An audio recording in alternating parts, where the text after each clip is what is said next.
Thanks very much. Yes, it is the first big battle of 2013, the battle for Karnataka.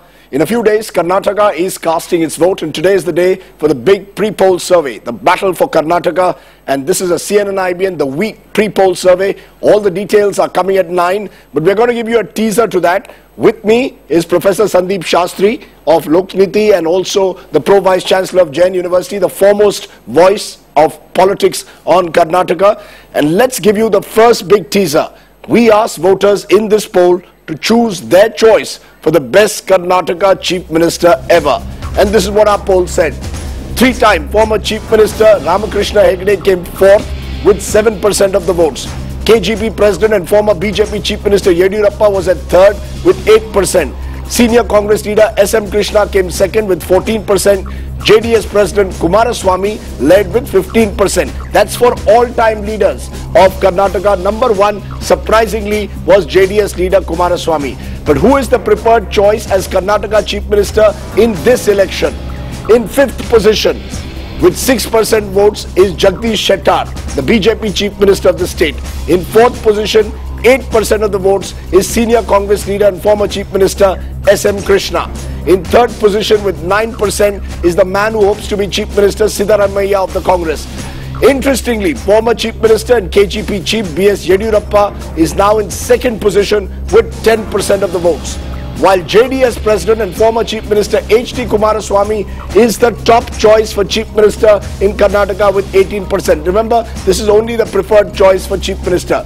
Professor Shastri, what does this mean? Kumaraswamy emerges as the leading choice for Chief Minister. How do you explain it? 2 points. One, I think Kumaraswamy across the state, among middle class, lower middle class Kannadigas, is a very clear choice and a very clear favorite. Secondly, I think in the JDS, the only possible Chief Minister candidate that people see is Kumaraswamy. Whereas in the Congress and the BJP, you have a string of possible Chief Minister candidates. So when people spoke about who is their preferred Chief Minister, they may have been Congress supporters, but they took different names. They may have been BJP supporters, but they took different names. But when it came to Janata Dal supporters, everybody was looking at only one name. But it also is surprising because you would have thought Yediyurappa would have been discredited because of the corruption scams. He comes across better than all the other BJP chief ministerial candidates. Right. And the Congress seems to be struggling for a face to even who the voter can identify with. True. In fact, we will see this later in our program. If you look at BJP supporters, there seems to be strong support for Yediyurappa among BJP supporters. Strong support for Yediyurappa? Among BJP supporters. And that explains how Mr. Yediyurappa comes so high in the order ahead of the incumbent Chief Minister and other leaders. In the case of the Congress, I think you have a huge number of leaders in the Congress, each aspiring to be Chief Minister.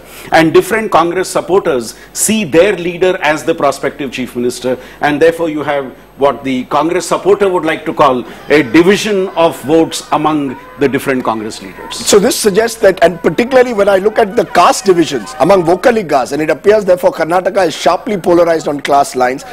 Vokaligas all going overwhelmingly for Kumaraswamy. Lingayats still see Yediyurappa as their leader. So there is a caste polarization in deciding who is your preferred choice for Chief Minister. Undoubtedly, Kumaraswamy enjoys tremendous support in the Vokaliga community.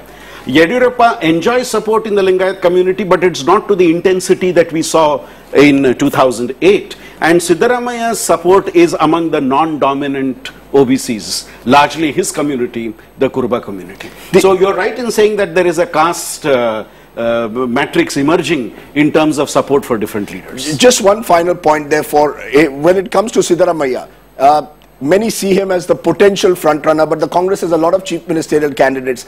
Has that been a problem for the Congress in this election, their failure to empower and identify one leader? They can have 34 cabinet ministers, but they have more than 34 chief ministerial aspirants, the Congress party.